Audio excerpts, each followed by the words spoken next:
saya Nak Anissa Afifah binti Ahmad Yusof. Perkembangan sosio-emosi merupakan salah satu aspek yang paling penting dalam proses pembesaran kanak-kanak. Kerana ia melibatkan keupayaan kanak-kanak untuk memahami emosi, mengawal tingkah laku dan membina hubungan sosial dengan orang lain. Perkembangan sosio-emosi yang baik dapat membantu kanak-kanak menjadi lebih yakin dan mudah bergaul. Oleh itu, kami telah menjalankan pemerhatian dan temu bual bagi menilai perkembangan sosio-emosi seorang kanak-kanak.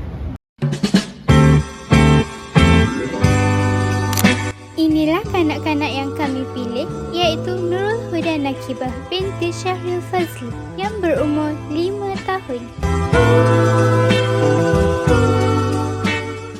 Nakibah merupakan seorang kanak-kanak yang aktif, ceria, berdikari dan mudah bergaul seperti yang dikatakan oleh ibunya. Biasanya dia berdikari lah. Nak apa-apa dia habaq je, tak kira dia ambil, dia buat sendiri. Seterusnya, kami akan mengulaskan hasil temu bual yang dijalankan bersama Umi Nakibah, iaitu Puan Norma binti Ismail. Berdasarkan temu bual, Umi Nakibah memberitahu bahawa Nakibah merupakan seorang anak yang berdikari dan sering meminta izin dahulu sebelum melakukan sesuatu perkara.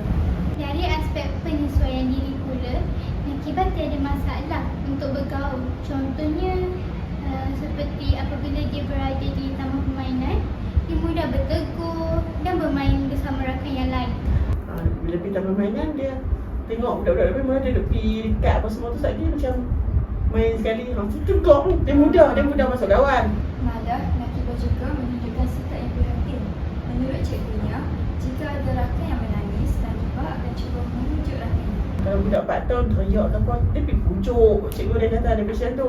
Namun, apabila kehendaknya tidak dipenuhi, Nakibah kadang-kadang akan merajuk, tapi dia mudah bertolak ansur dan mudah untuk terima penjelasan. Dia tolak ansur dengan kak-kak dia tu. Tapi kadang-kadang tu ada juga macam maju-maju, tak dapat yang tapi pujuk saya okey. Apabila dia marah atau kecewa, Nakibah ni dia tak menunjukkan tingkah laku yang melampau.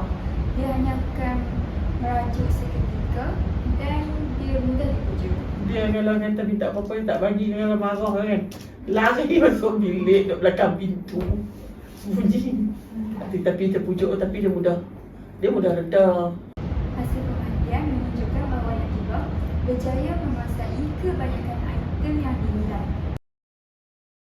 Antaranya ialah berkongsi mainan, Menunggu giliran dengan sabar, meluahkan perasaan menggunakan perkataan yang sesuai, serta menunjukkan sikap mengambil berat terhadap orang lain. dan inilah video hasil pemerhatian. Gimana pula? Kejap tak Nakibah, tunggu giliran. Okey, Nakibah pula. Nakibah pula nak. Main ni. Malu kat siapa? Kawan-kawan Kibah. Oh, dia buat apa kat Nakibah?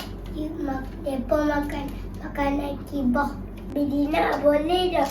Kibah nak tolong. Boleh. Nakibah juga dapat mengenal berbagai jenis emosi, Menyatakan perkara yang disukai dan tidak disukai, bersikap adil dan berasa bangga apabila berjaya melakukan sesuatu aktiviti seperti video ini. ni Marah. Nakibah nak tanya boleh? Boleh. Nakibah suka makan buah apa? Buah apple. lepas tu buah apa yang Nakibah tak suka? Orange. Oren. Okay, no. Sampai belum. Tengoklah. Hijau. Ambil Nina pula.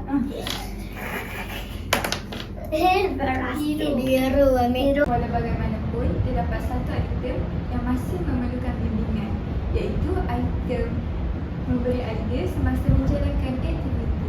Secara keseluruhan, hasil temu bual dan pemerhatian terhadap Nakibah mempunyai perkembangan sosial emosi yang baik mengikut tahap usianya.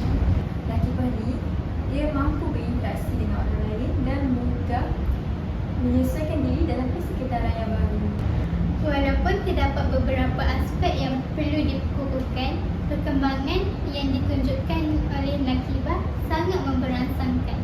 Diharapkan hasil pemerhatian ini dapat membantu